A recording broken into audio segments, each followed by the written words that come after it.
পীর গোলাম মহিউদ্দিন বলেছে আল্লাহ পৃথিবীর সব সৃষ্টি করেছেন, তার মধ্যে গাঁজাও সৃষ্টি করছে, গাঁজা খাওয়া নাকি হালাল। আউযুবিল্লাহি মিনাশ শাইতানির রাজিম। গাঁজা কে তৈরি করছে বলেন না কেন? আল্লাহ। আচ্ছা আপনাকে আমি একটা কথা বলি, পৃথিবীতে যত কিছু সৃষ্টি করছে কে করছে? আল্লাহ। কোনো সন্দেহ আছে? আচ্ছা আমাদের জন্য যে সৃষ্টি করছে এতেও কোনো সন্দেহ নাই। আমি আপনাকে দলিল দেই, সূরা বাকারা আল্লাহ পাক বলেছেন হুয়াল্লাযী খলাকা লাকুম মা ফিল আরদি জামিআ, পৃথিবীতে যা আছে সব আমি তোমাদের কল্যাণে সৃষ্টি করছি। কথাটা একটু খেয়াল করেন, কার কল্যাণে? আচ্ছা এবার আসেন, সাপ চিনেন তো, দেখতে সুন্দর লাগে না? আচ্ছা বলেন তো, সাপ যদি কামড়ায় মানুষ বাঁচে না মরে? সাপ কামড়াইলে মানুষ মরে, তার কারণ হচ্ছে সাপের ভিতরে কি থাকে? বিষ থাকে। আচ্ছা আপনি বলেন তো, আল্লাহ পাক সাপ বানাইছে মানুষ কামড়াইয়া মারার জন্য নাকি ওই বিষ থেকে ওষুধ তৈরি করে খাওয়ার জন্য? কোনো সন্দেহ আছে? সন্দেহ নেই। আচ্ছা আসেন, সবই আল্লাহ আমাদের জন্য বানাইছেন, তা আপনি কি সব খাইতে পারবেন? সবগুলা খাইতে আল্লাহ বলছে? আল্লাহ বলছেন কুলু অশরাবু, আরেক জায়গায় বলছেন হালালান তৈয়্যিবা, হালাল এবং পবিত্র খাবারগুলা খাও। তার মানে শুধু হালাল হইলে হবে না, হালালান মানে হালাল, তাইয়্যিবান মানে হলো রুচি সম্মত, যেগুলা তোমাদের উপকার করে এগুলা তোমরা কি করো? খাও। বাকিগুলা কেন বানাইছি এটা আমি আল্লাহর কাছে জমা আছে, এটা তোমাদের কাজে আছে। আচ্ছা আমাদের দেশে আগে ব্যাং কম ছিল না বেশি ছিল? এই ব্যাং চায়নারা খায়। কারা খায়? এই আমাদের দেশে কিছু অসাধু লোকেরা, দুর্বৃত্তরা এই ব্যাংগুলা শেষ করছে। অথচ এই ব্যাং পৃথিবীর জমিনের অসংখ্য বিষাক্ত পোকামাকড়কে কি করছে? আচ্ছা মশা কি? মশা আল্লাহ রাব্বুল আলামিন কি অকাজে বানাইছে? মশা যদি অকাজে বানাইতো তাহলে নমরুদরে মারাইলো কি দিয়ে? এখন যে মশা আপনি দেখেন, প্রত্যেকটা মশা জমিনের বিষাক্ত জিনিসগুলোকে তারা টেনে টেনে খায়, যেটা আপনি আমি পারবেন না। পৃথিবীতে অনেকগুলা পাখি আছে যারা বিষাক্ত পোকাকে কি করে? খেয়ে ফেলে। যেই পৃথিবীতে আল্লাহ পাক বিষাক্ত পোকা তৈরি করেছেন, সেই পৃথিবীতে ভ্রমর বানাইছে কে? মৌমাছি বানাইছে কে? মৌমাছির কাজটা কি আপনি জানেন? মৌমাছি ফুলে থেকে ফুলে ঘুরে বেড়ায়, তার কোনো ডিউটি নেই। ডিউটি নেই কি? গুরুত্বপূর্ণ ডিউটি তার। আমি এ ব্যাপারে আপনাকে আলোচনা দিতে পারবো, কিন্তু মূল কথাটাই আসে। তো গাছ বানাইছে কে? এটা আপনি খাওয়ার জন্য বানাইছে এইভাবে? খাইতেছে আল্লাহ বানাইছে, আমরা টান দেই। যেই জিনিস খাইলে পরে আপনার ক্ষতি হয় সেই জিনিস আপনি খেতে পারবেন না। তবে এটা কেন বানাইছে? আরেকজনের উপকারের জন্য বানাইছে। গাজার কাঁচা যে জমিন থাকে, আমাকে একজনে বলেছিলেন, উনি ভুলক্রমে ইন্ডিয়াতে গেছে, গিয়ে গাজার মানে চাষ করা জমিনের ভিতরে ঢুকছে। উনি বলেন 10 মিনিট পরে দেখি আমার মাথা ঘুরাচ্ছে, কেমন একটা গন্ধ। পরে লোকদেরকে বললাম যে এখানে কি? কয়েকগুলি তো গাজা। তখন সে ওখান থেকে চলে আসছে। আমাদের দেশে তামাক আছে না? তামাক খেতে আপনি কতক্ষণ থাইকেন দেখবেন কেমন লাগে আপনার কাছে। হালালান তাইয়্যিবা মানে হচ্ছে যেটা আপনার শরীরের জন্য উপকার। শূকরের মাংস হালাল না হারাম? কিন্তু এটাতে চর্বি বেশি। আপনি বলবেন এটা খামো আমি, কিন্তু আপনার জন্য কেন হালাল হারাম হয়েছে এটা কি আপনি একবারও চিন্তা করছেন? এই পৃথিবীতে আপনি যে খাদ্যগুলো গ্রহণ করেন, এই খাদ্যের আসর আপনার ব্রেনে পড়ে। কোথায় পড়ে?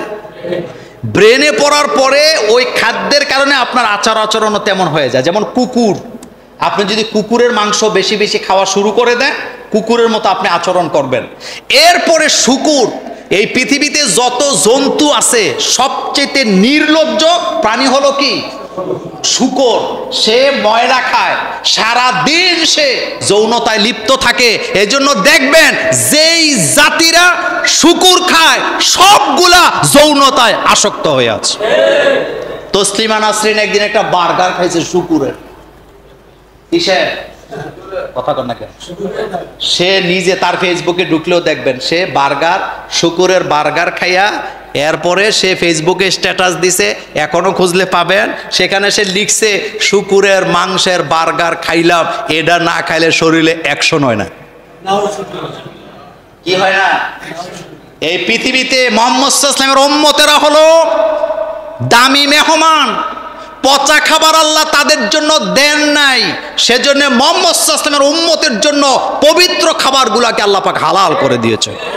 শুধু হালাল হইলে খাইতে পারবেন না, হালালান তৈয়বা, খাবার হালালও হইতে হবে, রুচিসম্মত। গুই সাপ, কি গুই সাপরে আমাদের দেশে কি বলে? রান্না করে আইনা হুজুর রাসূল সাল্লাল্লাহু আলাইহি ওয়াসাল্লামের সামনে খাইতেছে। এটা বুখারী মুসলিমের হাদিস, আপনারা পড়ছেন এই হাদিস। রাসূল কি এটা পছন্দ করলেন? রাসূল বলেন তুমি দূরে যেয়ে খাও, কারণ এটা আমার পছন্দ না। এই জন্য মুসলমান জাতি আল্লাহ পাক ভালো ভালো খাবারগুলা তাদের জন্য কি করছেন? হালাল করছেন। তো যাই হোক, যেটা খালি পাইলেই খাইয়ে ফেলবেন, খাইলে অ্যাকশনও কি হইব? শুরু হবে। এই জন্য এই ধরনের খাবার আমাদের জন্য জায়েজ নাই। আল্লাহ পাক যেভাবে সবকিছু তৈরি করেছেন, শেষ কথা এই যে কথা গাজা আল্লাহ বানাইছে, এটা আমরা খাইলে সমস্যা কি? এটা হলো শয়তানের কথা। কার কথা? আল্লাহ পাক আদমকে বলেন ইয়া আদম মুসকুন আনতা ওয়া যাওজুকাল জান্নাহ ফাকুলা মিনহা রগাদান হাইসু সে তোমা ওয়ালা তাকরাবা হাযিহি শাজারা। আল্লাহ বলতেছে জান্নাতে থাকো, সব খাও, ওই গাছটার নিকটে যাইও না। তো আদম আলাইহিস সালাম তো বলতে পারতো আল্লাহ এত গাছগাছালা থাকতে জান্নাতের ভিতরে এমন একটা গাছ বানাইছো কিনা যেটার কাছে যাওয়া যাবে না, বলতে পারতো কি না? কিন্তু তিনি কি এটা বললেন? তিনি এটা বলেন না। তিনি বলছেন রব্বানা যালামনা আনফুসানা, আমি তো আমার নিজের উপরে জুলুম করছি।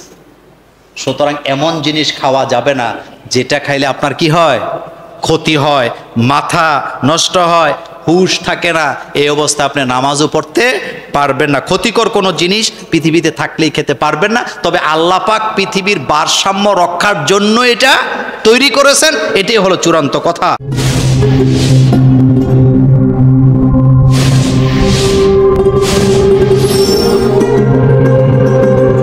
দুই নম্বর প্রশ্ন তাকে করা হয়েছিল যে রাস্তাঘাটে কোনো নারীর দিকে যদি চোখ পড়ে যায় তাহলে সেই নারীর দিকে তাকায়া অনেক সময় ভালো লাগা কাজ করতে পারে। তো সেই নারীকে তো আল্লাহ তাআলা বানিয়েছেন এবং এই ভালো লাগাটাও আল্লাহ তাআলার পক্ষ থেকে হয়েছে। সুতরাং ভালো লাগা এটা আল্লাহর পক্ষ থেকে এটা হয়েছে, যেহেতু এটা কোনো সমস্যা নাই।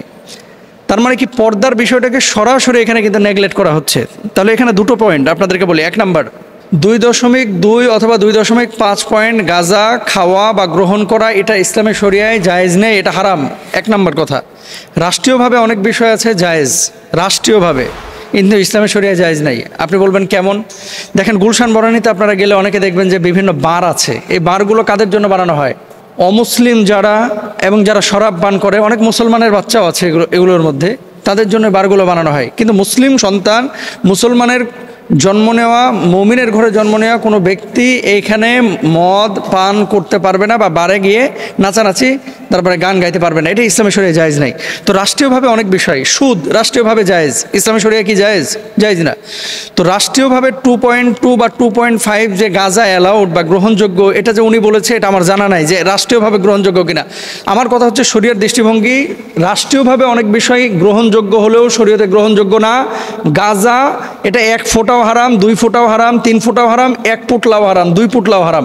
মদ কেউ যদি বলে যে হুজুর খাবো না, খালি একটু টেস্ট করার জন্য, একটু দেখার জন্য, শুধু একটু দেখার জন্য ওই একবেলা একটু 2 ফোঁটা জিব্বার মধ্যে নিলাম, কোনো সমস্যা আছে কিনা? এখন কোনো স্কলারকে বলবে যে না 1 বোতল খাওয়া হারাম আর 1 ফোঁটা 2 ফোঁটা খাইলে এটা কোনো গুনাহ হবে না, একজন স্কলারকে কি বলতে পারবে? একজন স্কলারও কিন্তু বলতে পারবে না। সুতরাং প্রিয় ভাইরা আমার, যেই পীর বা তরিকতপন্থী বা মাজারপন্থী ব্যক্তি এই কথা বলেছেন 2.2 অথবা 2.5 এই পরিমাণ গাঁজা সেবন করা জায়েজ, এটা সম্পূর্ণরূপে মিথ্যা কথা। এটা তিনি ফলস কথা বলেছেন, মিথ্যা কথা বলেছেন, তাকে তওবা করতে হবে। আর নারীদের ক্ষেত্রে রাস্তাঘাটে যদি নারীরা হেঁটে যায়, তো সেই সৌন্দর্য আল্লাহ তাকে দিয়েছে, সেই সৌন্দর্যে নিজেকে মুগ্ধ করে সেটাকে অবলোকন করা, আল্লাহর নিয়ামত ভোগ করা, এটাকে যদি সে এভাবে বলে, যেভাবে বলেছে, সম্পূর্ণরূপে এটা একটা হারাম বাক্য উচ্চারণ করেছে। আর সৌন্দর্য ঢেকে রাখার জন্যই তো আল্লাহ সুবহানাহু ওয়া তাআলা পবিত্র কোরআনুল কারীমের মধ্যে বলেছেন কি, ওয়াল ইয়াদরিবনা বিখুমরিহিন্না আলা জুয়ুবিহিন। নারীদের পর্দার উদ্দেশ্যটা কি? তাদের সৌন্দর্যটাকে ঢেকে রাখা। পুরুষদের দৃষ্টিকে অবনমিত রাখার উদ্দেশ্যটা কি? তাদের দৃষ্টিটাকে অবনমিত রাখা, যে যাতে করে সুন্দরী মেয়েদেরকে দেখে অথবা এলোমেলো কোনো কিছু দেখে নিজেকে সে একেবারে নিয়ন্ত্রণের বাইরে না নিক্ষেপ করে ফেলে। এজন্যই তো এই কথা বলেছেন আল্লাহ সুবহানাহু ওয়া তাআলা। এই কথা সে যে বলেছে দুটো বিষয়, এক হচ্ছে গাঁজার বিষয়টা জায়েজ করেছে, এটা হারাম না জায়েজ। 2 নম্বর হচ্ছে সৌন্দর্য দেখা, এভাবে আল্লাহর নিয়ামত উপভোগ করা, এটাও সম্পূর্ণরূপে হারাম। এবার আসেন, ওমর ফারুক রাদিয়াল্লাহু তাআলা আনহু মেম্বারে দাঁড়িয়ে থেকে তিনি ভাষণ দিচ্ছিলেন। যখনই ভাষণ দিচ্ছিলেন তিনি জবাব দিচ্ছিলেন কুরআনুল কারীমের যে খামর শব্দটি আছে, ইয়াসআলুনাকা আনিল খামরি ওয়াল মাইসির, এই খমর শব্দ নিয়ে তিনি ব্যাখ্যা করছিলেন, আলোচনা করছিলেন। এই সময় ওমর রাদিয়াল্লাহু তাআলা আনহুকে জিজ্ঞেস করা হলো। তো জিজ্ঞেস যখন করা হয়েছে নেশা জাতীয় জিনিস নিয়ে, ওমর রাদিয়াল্লাহু তাআলা আনহু কি জবাব দিয়েছিলেন খেয়াল করেন। ওয়াল খামরু মা খামারাল আকল। আল্লাহ রাসূল সাল্লাল্লাহু আলাইহি ওয়াসাল্লামের এই প্রিয় সাহাবী তিনি জবাব দিয়েছিলেন, আর যা মানুষের বিবেক বুদ্ধি লোপ করে দেয় তাই হচ্ছে মদ। সহিহ মুসলিমের 3032 নম্বর হাদিস। এবার আসেন, আল্লাহর হাবিব সাল্লাল্লাহু আলাইহি ওয়াসাল্লাম কি বলছেন, কুল্লু মুসকিরিন হারামুন, সব নেশা জাতীয় জিনিস নিষিদ্ধ। কারণ গাঁজা খাইলে যদি আপনার নেশা তৈরি হয় তাহলে এটা আপনার জন্য খাওয়া যাবে না। আর গাঁজা যদি ডাক্তার আপনাকে বলে যে ভাই আপনি আপনার ক্যান্সার ভালো হয়ে যাবে যদি 1 পুটলা খান, নেশা জাতীয় কোনো বিষয় আপনার ভিতরে আসবে না, মেডিসিন বা ডাক্তার আপনাকে মেডিসিন আকারে দিয়েছে, ভিন্ন কথা, সেটা রিসার্চার যারা গবেষক তারা এই বিষয়ে কথা বলবেন। কিন্তু আমাদের মাজারগুলোর পাশে অথবা বিভিন্ন খানকার আশপাশে এই যে গাঁজার পুটলা নিয়ে যারা টানাটানি করে, এরা নেশা হিসেবেই সেটাকে গ্রহণ করে। এবং যারা এই কথা বলে যে গাঁজা টানলে আল্লাহর জিকিরের প্রতি মনোযোগ আসে, এগুলো ভণ্ডামি, এগুলো বাটপারি, এগুলো চিটারি, এগুলো খাবাসাত, এগুলো থেকে বিরত থাকতে হবে। এই সমস্ত তরিকতপন্থী মাজারপন্থী লোকদের থেকে দূরে থাকতে হবে। আল্লাহ তাআলা আমাদের বোঝাতে